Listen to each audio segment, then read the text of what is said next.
Hey everyone, welcome to the Dare to Care podcast, the podcast where we talk about the inner workings of ministry at Inspire Family Fellowship and community stories within the church. If you have comments, stories, or questions about Inspire or our Dare to Care ministries at any point during the podcast, feel free to send those to me at amy@inspirefamily.org. We also invite you to join us in person at Inspire any Sunday that you're able at 523 North 21st Street, Bismarck, North Dakota. Our Sunday services are at 9:15 and 10:45. We also have Wednesday service at 7. My name is Amy Langang, and I'm the Dare to Care coordinator at Inspire Family Fellowship. And I'm joined today by Pastor Rob Pesky. Hello. And our special guest, Alison Vetter. Hi. Hey, Yay. How are you? I'm super happy to be here. First of all, I'm going to breathe for a second. That was a long intro. Because I made it. You did. And I felt your guys' eyes, going through me. There was a moment when I thought, she's gonna lose choke. it. Yeah. She's gonna lose it. First take. I am excited. This is a very special week at Inspire because it's fall, and there's always about a week at the church when we should have the boilers turned on, but we don't. No. And so it's cold in here, and we're all wearing sweatshirts and sweaters. It's sweater weather, even inside. I can even feel, how your nose gets cold? Yeah. Like that's where we're at. That's where you're at today. Just chilly. I should have brought a warm drink today. It's time to switch to the warm drinks, but yeah. Yeah, we are excited to be here with Alison. Yes. Alison, you have not been at Inspire for a really long time. How long have you been around here? Has it even been a year? Maybe It's probably think so. close to a year. Close-ish, yes. Okay. Well, we always start this with, give us your story. How did you end up in a podcast room? Yeah. So where are you from? Tell us about your family. My story, and I think a lot of the times we call it a boring testimony, but I have learned that there's no such thing as a boring testimony. So mine is more of learning how not to be a Pharisee. So we'll get to that in a second. But I was raised in just two of the most wonderful families and came together and made my family. And so I just have like generations of faith on both sides of my family. And my mom went to church like by herself, went and discovered church when she was 16 years old. My papi was the music coordinator, the choir director. And my mom always jokes that they were in church every time the doors were open. What's that like? Yeah, yeah, exactly. And then on my dad's side, Grandpa would always say Grandma could see someone's need before they knew it themselves. And they have a really, really kind of a beautiful history of they've just gone all over the world on short-term mission trips. And so so it's just kind of very genuine faith, and I got to see that modeled throughout my whole life. And then I was blessed to be born to Todd and Rachel Neiman, who are really fantastic human beings and just like raised me. When I would get in trouble, which wasn't very often, my mom, I'd get a spanking or something, and then my mom would give me a big hug and tell me that it was okay and that she loved me and forgave me and like would just model Christ over my little life. So, and raised in really good churches and really good, so kind of all the way around, just had really good teaching and good pillars around me. Where were you in Bismarck? No. Okay. I grew up in Anoka, Minnesota. Okay. And we were transplants there. I was born in Texas. Oh wow. Okay. And then my grandparents, so we were transplants there. So yeah. And then in high school, I like to say I kind of started building, I wouldn't say this at the time, but looking back, it was kind of like building a religious resume. Had been on several mission trips, and those were really impactful for me, but a little bit more of the, not like self-righteous, but that's the thing that I have to fight in my life and in my story. So I've been on several mission trips. The week before I went on my second one, we had a party. It was like a going away party because I was going to be gone for 7 weeks, and I was, 17 years old, so it was kind of a big deal. And my mom had made a pie, and she goes, well, we're not going to canonize her, but she also finished the Bible this week. So, and things like that. And then when I went to college, it was kind of like set back on your butt and kind of a set back on your butt moment, and just saw, it was kind of like Paul does in a lot of his writings, where he has this religious resume and then he just tears them up and he's like, forget all of that. It's not the thing. So, and that's the thing that I have to keep like working on and maturing, is that humility, and that like learning and growing and maturing. So, and like I said at the beginning, that was the spoiler alert, was there's no such thing as a boring testimony, because there's something really beautiful in that. I've known God my whole life. I've never not known God, And I took it really seriously from a really young age. Other people are getting Teen Vogue, and I was getting Dr. Pat's Persecuted Church. You sound like lots of Whoa, fun. I was like super fun. Yeah. Super fun kid. So it's not a big deal, but just for context, was it a Lutheran church? Was it a different denomination? Or I was kind of brought up in evangelical free. Okay, sure. And then we lived in Fargo for 14 years, and we just moved to Bismarck 2 years ago. You and your husband. We should probably get some, like, you're married. I'm married to Michael Vetter, and he's from Bismarck, right? Yes, he's from Bismarck. So Okay. we met in Fargo. We were, halfway in between both of our families, and 2 or 3 years ago, we were at Papa's Pumpkin Patch, and we were like, should we move to Bismarck? Oh, cool. And we both really surprised each other, because Michael had said, I'm never moving to Bismarck. And I said, watch out, because God is going to put you where he wants you to be. So That's awesome. yeah. Okay, so and how long have you guys been married? 12 years. You met in college? Yes. Okay. Yeah. And then we have 2 boys. Okay. So work is what brought you to Bismarck?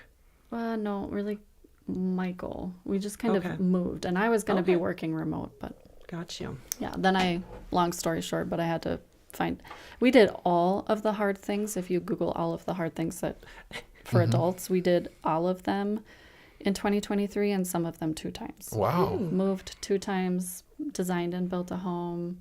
I got 2 new jobs. I had 3 W-4s that year. It was like kind of messy. That sounds fantastic. And your husband is an architect, right? Yes. And so he probably can work just about anywhere, but maybe he has a Yeah. job specifically here? He started in Bismarck after he graduated. He transferred to Fargo. Now he's transferred back to Bismarck. Very cool. Yeah. So we kind of caught up to how you made it to Bismarck. Yes. How did you make it to Inspire? How did you get here? It's that wonderful lady, the curly haired lady What? named Nicole Pesky. Nicole Pesky? Yes. Imagine Oh, that. It's a man. pesky. For our listeners, that's my wife. Yeah. Just for the record. Well, the first, We laugh because people are confused Yes. which pesky goes with which pesky. yeah. You know, Well, Nicole it took is me a Pastor long time Rob. to figure out the 2 of you, the difference between you and your brother. Oh, yeah. I think I've got it now, but Especially we get haircuts the same week. That's really tough for people. Yeah. so the first time I met Nicole, it was so I work for the Department of Emergency Services, so if there's something going down, I know about it, which is really fun. But Nicole kind of is an adrenaline junkie. Yeah. Yeah. So if there's something Especially going if down, there's something to communicate about that adrenaline. Yeah, she is going to be there, and she's going to bring food, which is awesome. So she was one of the first people to show up on one of my first activations, and I saw her and was like, "Oh, I would give you a hug." And I said that out loud, and I was like, "But the table's in the way, and also I don't know you." And she would have received that hug. And no, she looked at me. She goes, "You must be very intuitive." I was like, "Okay, well, we're gonna be best friends." And so I just fell in love with her immediately. Obviously, I've had And that experience. yeah. And then, and then I found out she loved Jesus, and I was, oh my gosh. So then I asked her where do you go to church? Because we were looking for a church home. And she laughed at that question. She goes, well, she's kind of like, well, I go to that church, but we kind of like also are the church. So yeah, that's how we ended up here. Oh, that's awesome. Yeah. And I'm curious. Amy and I were talking before the podcast. Sorry, we were talking about you. Yeah. What are we going to talk about? What questions should we know. ask? You, as far as I can tell, you have dived. Divin. It's dope. Divin. I don't know. You dove in at Inspire maybe faster than just about anyone I know. You guys came 1 week, and I think you invited us over for supper that night, and we visited and That's whatever. because I love Nicole. Well, I don't blame you. That was a good choice. and you knew she'd bring food, so I guess that worked out for everybody. But man, shortly thereafter, you and your husband were volunteering at VBS, and now you are helping out with high school ministry, and your husband's on like the building committee. Like, usually we expect people to come and we want you to feel welcome, and they'll come for a few weeks to kind of like get a feel for the vibe of what this place is like. And then maybe after a couple months, they maybe have some sort of spiritual experience where something in a sermon lands or a podcast or a particular song. It's like God reaches out and touches them in one way or another. And then they kind of ride that high for a while. And then maybe after a year or so, it's like, maybe I could do more, maybe get involved. And you were like, first week, wow, I really like it here. Next week, this is a great spiritual location. And then like the next week, I'm signing up for volunteering. So like, which is great. We would love more of those type of experiences here. But can you talk about what it was about Inspire that got you in so fast? Or maybe what you were looking for that spoke to you here or something like that? Yeah, and I've been to a lot of different denominations and experienced a lot of different ways that the church does things, and I have a big soapbox that I like to get on of, I just think, woe to the person that would divide Christ's bride, and there's a lot of different ways that different churches do good things, and so I don't like to speak down on other congregations. No. Right. No. So, but I think God speaks to different people in different ways. Yeah, for sure. And so some of the things that we look for, and so I've just had a lot of exposure to a lot of different ways that people do things, but some of the things that we look for in particular are, I like the messy, because I don't like a church that's really too buttoned up. Sure. Because then it's hard to, I don't know how to say this. There's something that should be messy about our spirituality, because we're just sinners running around doing stuff, and then Jesus comes in and saves us, and that's kind of the whole thing. Right. Pretty much. I think we can cut it there. I think we're done for the day. Yeah, no. And that's the gospel. Well, yeah, I mean, it is. And then so there's something to the embrace of the messiness, and we really like the size of Inspire, not too big, not too small. Obviously, youth programming is huge for us. I had just the most amazing experiences when I was a kid, so I would hope for that for my sons as well. And then you can tell that there's a lot of joy in this place. So, and those are things that you don't necessarily get from one person. So it's not the one person that's preaching. Those are things that you get from the whole people, and that's what really the church is. So that you could really feel, and also the worship is just absolute fire. So love that. It is. Well, I remember that night you invited us over. It was, okay, we're going to hang out with these people. That'll be good. And you were asking these questions. I'm like, holy cow, she knows which questions she's asking. And I don't specifically remember the questions, but it wasn't like, brought up like, what's the style of preaching? Are you guys like exegesis or more topical? Yeah, there were some Greek words that came out. I'm like, oh, okay, yeah. You didn't do your homework before dinner, did you? I should have studied, but they were good questions. And so I was like, this. No, I go hard. I'm like super, super nerd. She knows super mega nerd. Yeah. So I'm curious, and we can do a podcast with Michael sometime, but is he same kind of thing, or is he just like happy to be alive? And he's super happy to be alive. Yeah. That's awesome. he's happy to go along. Yeah. He's got Alison. I know. No. Well, and that's actually been something of a challenge for us, is that I had really strong ideas about what, unless obviously we're going to go deep here, but what complementarianism should look and act like, and that was a challenge in our previous congregation in Fargo. There was a lot of women that struggled with like fitting the mold, and what does the mold look like and act like, and all these women were like, I don't feel like I fit the mold, and so that was a challenge for us, because I am way more cerebral than Michael. He looks like an intellectual, but he is not. He seems like kind of a goofball. He is kind of a goofball. One time at a church group, you're going around and doing this icebreaker, and it was supposed to be, what are 3 words to describe you? And everyone is using 3 different adjectives. And Michael goes, all about speed. Like, all right. So that's Michael. He's just full of kinetic energy. True or false? You just put a Ninja Warrior course in your I basement. did. True. Yeah, Yes. true. And Michael Okay. made it, and he made it in 3 days. That's awesome. It's awesome. Makes complete I sense. know. Yeah. Yeah. So we have a lot of energy, and then I don't. So I can't keep up with him. So anyway, yeah, he, and I grew up, like I said, I gave my life to Christ when I was probably, I don't even know how old I was, and like no turning back. Michael, when I met him, he was my first boyfriend, and I was like, I'm not going to date you because you're not a Christian. And he goes, well, I'm a Christian. And my brain went both like, oh, maybe I can work with this. And also was like, you have no idea what that means. So they're just, but I could also tell that God was doing something in his heart and his spirit. So it's been interesting because he has really grown and matured in his faith. We both have since we've been together, but yeah. Okay, I'm going to go in another direction okay. that we did not plan or discuss. It's Yeah, just okay. coming to me, and Okay. this is the official possibly cut this out moment. Yeah. But Well, that whole thing that I just brought up, like deep dive into complementarianism. it's all right. You can make those decisions later. But so I'm curious because I okay, so to me a big part of Inspire is family, and not just the family of the church, but like the 4 people who live in your house, you know, the 5 people live in my house, the 4 people who live in Amy's house, the family. Like I feel called to minister to families.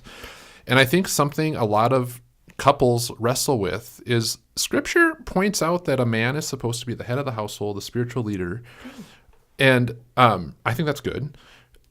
What is it like, or how do you guys negotiate that? Because you are clearly interested in the Scripture and upholding scriptural standards, where you clearly came to the marriage with more experience, more knowledge, more expertise. And that doesn't, I'm not putting anything down on Michael, but it's just, that's how you were raised.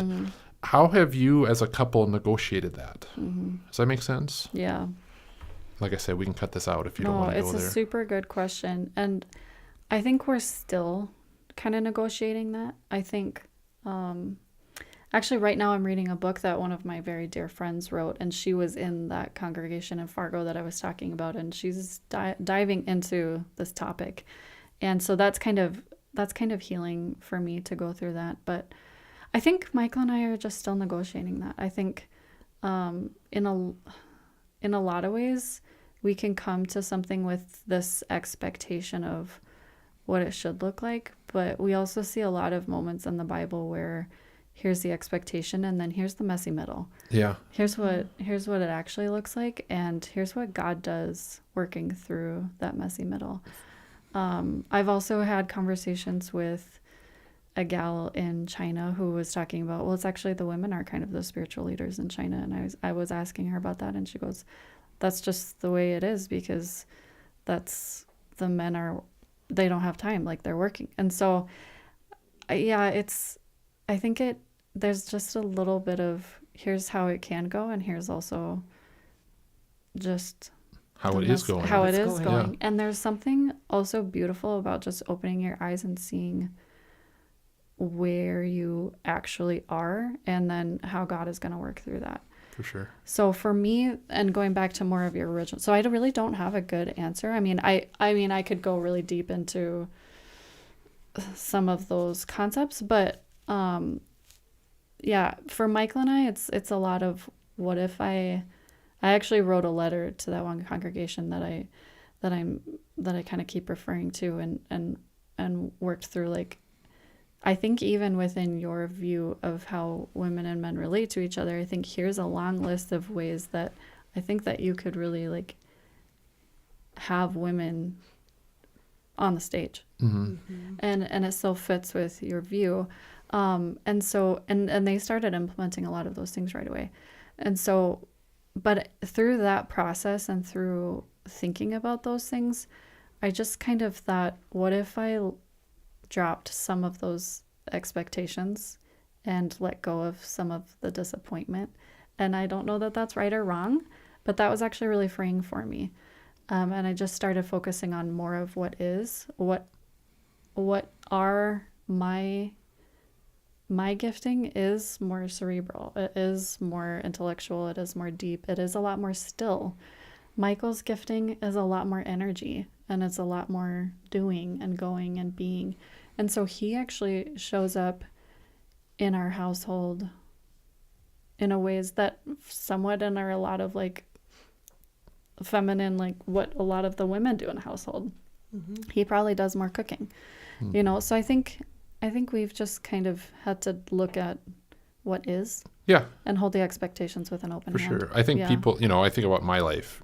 People think, well, clearly Pastor Rob is the spiritual head of his household, but I would be a fool to throw away the wisdom and the intelligence of my wife, who, as you know, is a brilliant individual in herself. Perfect. And I know occasionally really cool. I'll hear, She really is. Well, I'll tell you stories when we're not recording. No. Except that then she'll tell you stories about this while we're not. That just makes her a perfect human. Yeah. But I guess what I'm trying to say is, like, you know, you find what works for your family. And I do meet women that talk about, you know, they want to find a husband, or they want their husband to take more of a leadership role. And what I hear you saying is, like, it's okay to be who you are. Like, if you're feeling led, or if you've got some training or knowledge or experience, it's okay for women to, like, preach to their husbands, you know, and their kids, and be a leader in their household. I don't think God wants to limit women's leadership so much as he wants the family to be drawing their kids and each other to God. Anyway, that was a different direction from what Can we're I planning. take another direction? Yes. Thanks. So she's mentioned reading. She's mentioned writing. Yes. All right, let's head down the path of you are writing, and I hope I'm saying this right, an allegory? Yeah, I think so. I've been calling it Just that. in case there's someone in the room who isn't exactly clear on what an allegory is. I'm not saying who. I don't know. Somewhere out there's got to be a listener who's confused. Not us, you know. No, I Googled it. Yeah. But tell us about this book, and what are you too. doing? Okay, so I'm going to back up a little bit, because going back to, again, like, nerdy child Allison, I, you know, raised in the church, but at some point I decided I wanted to start reading the Bible for myself. And so I told my dad, and he goes, okay, well, let's start in the Gospels, because that is what you do. And so, but we started in Matthew, and they're talking about all of these things that I know Abraham, like I kind of know, you know, who Abraham is, but they're referencing things and I don't know what they're talking about. And then he's quoting things and I don't know what they're quoting. And so that really bothered me. So I was like, forget this. I'm going to go back to the beginning. And so as a 12-year-old, I start reading through the Old Testament. And there's a lot of adults that go back to the Old Testament and then they leave the faith, you know, because it's kind of shocking what's actually going on in there. But I had to reconcile, and, you know, for right or wrong, I had to reconcile those hard things at a very young age, kind of in some ways by myself, with my baker's commentary that I also had, Okay. that I got for Christmas one year. What do you I want for loved Christmas, it. I was so sweetheart? pumped. So anyway, so I had to reconcile some really hard things, but I just remember the moment where I was reading alone in my bed at night and thinking, did Jesus die at Passover? Did Jesus die at Passover? And like flipping like a mad person back through and finding out that Jesus died at Passover. So I just remember the things of Jesus are so much more illuminated and just magnified and actually make sense if you know the 2/3 of the story that came before it. You know, he doesn't show up in name until 2/3 or 3/4 of the way through this book. And imagine opening up a book and you find this hero that comes in. Well, I don't know what the crap has been going on, you know, for thousands of years. Yeah. So I really have a big passion about understanding the Old Testament. And I've been wanting to write a book, and I've been kind of thinking about it, like I take notes. But I was just had this thought one time of like, why don't you write a story about the greatest story ever told? And so what I wanted to do, and not to be Delulu here, but I kind of want to like in the footsteps of the greats like J.R. Tolkien, C.S. Lewis. I mean, there's so many big epics that are written kind of in this Star Wars, Harry Potter. They're like this big good versus evil theme. But my story, I would say, is a lot more closely related to the Old Testament. And I think I might just leave it there at the Old Testament. I don't know if it feels like real messy to get into Jesus.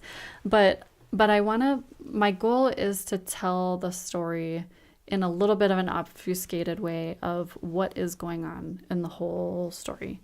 And so that's kind of what I think the word allegory means. It's like you take the story, but you turn it into something a little bit of an analogy so that you can comprehend it. For Very sure. much like Chronicles of Narnia. Yeah. That's Well what. done. Yeah. when he okay. went, like, Did I pass? You passed. Well- Teacher? Well, Okay. Rob passed. Oh, Yeah. okay. Well, Amy asked me about what I'm like. Well, like I think kind of Chronicles. I just mentioned Lord of the Rings. It's like not necessarily like a play for play, like exactly the same story, but like a story that illustrates the message of what was happening. Yeah, you the know, whole but, big story. And Yeah. I think because there are so many small stories in the Old Testament, you can really, it's like small story. You kind of miss like the overarching big story, especially because there could be 400 years between this page and this page. You Yeah. have no idea. Yeah, and sometimes it goes back Yeah. in time. You Yeah. know? Well, yeah, because they're not necessarily chronological. And then Right. also one sentence can be just absolutely mind-blowing, and you don't know that it's Yeah. mind-blowing. So how long have you been Writing. working on this? About a year. Okay. Yeah, and maybe going on 2 years. Time has really gone kind of funky since I've moved to Bismarck. I don't really know.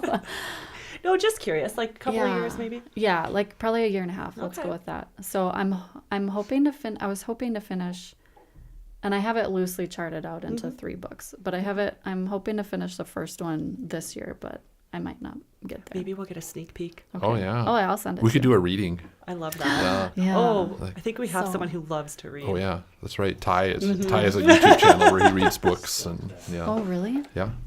It's pretty cool. Well, that sounds really interesting. I'm actually really excited to Yeah. hear about that Yeah. and read it and see where it It's- takes you. It's been a really fun creative project for me. And it also has been an amazing reason for me to research. And so I love that, obviously. Yeah.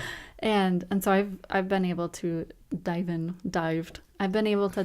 some really interesting, like, ancient covenants. And that kind of exploded open to a deeper level, the Old Testament what's going on there. So Yeah. I'm in seminary now, and I find myself jealous of like these ancient scholars before they had, cell phones and Facebook and 16 sports that their kids are playing, and like it's like our pace of life is too fast now to actually study what you want to study. Yeah. And so you hear about the Martin Luthers or these other guys that essentially memorize the whole Bible. Yeah. And so you'd ask them a question and they would reference all of it because it's all in their head. And and I think our society now it's like too fast paced Yeah. to get it all loaded in there. And I haven't read the Screw Tape Letters, but my mom has told me a lot about it, and I think, and that's the one where it's basically from the demon's perspective, and they're like haunting their marks or whatever, and one of the main ones is like keep them busy, keep them distracted, Yeah. and so I try not to use the word busy. I don't believe in it. We all are given the same amount of time. right.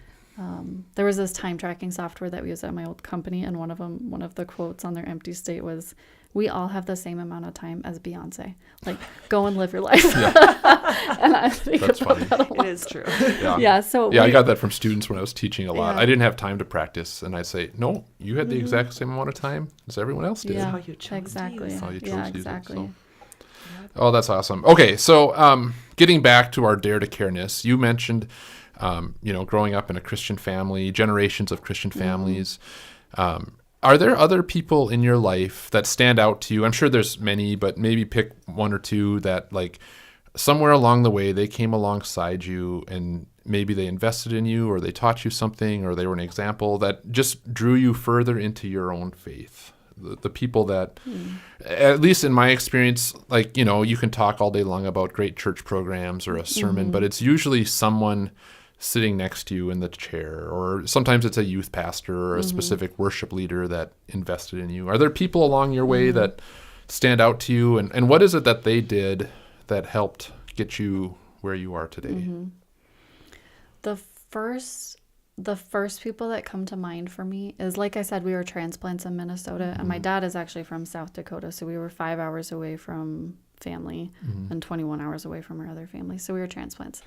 And we moved And this was back in the day when if you were going to call home, it was long distance, which is expensive. Yeah, no kidding. So, I mean, that was a big deal. And we moved into this home that my parents still live at.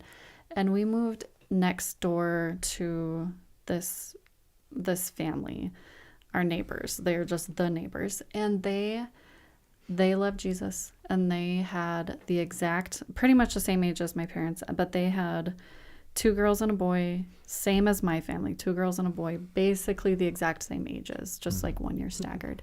And so I always think of them. They're one of the first things that I think of because they are always God's like biggest mercy to me is that how beautiful that God gave that to my mother, that he gave my mother Lisa, and that my dad, neighbor Dan, and they can go and talk and try and fix the truck together. And like they were our best friends and we still talk to them and we still see them. And so just that I think of because I think of that as one of God's like promises over my life is that God will always bring you the exact person you need right when you need him.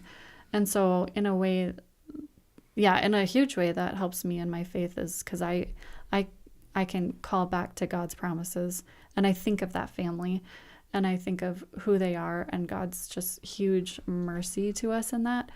And then you can pray back God's promises to him of like, God, you've always brought the exact same person that I need into my life right when I need them. I need you to do that now, And so they're huge. And they were just always speaking, like Lisa just always had a Bible story, Like one time we went on a walk and with the moms, which was kind of rare because usually we were just doing our own thing and the moms were somewhere else. But I said, thanks for taking us on a walk. And Lisa goes, I feel like you're the one leper that comes back and thanks Jesus. So it's just, it's like she was constant. She's just a constant source of that. So I just had like wonderful pillars all the way around. And then, like I said, we had really good youth programming.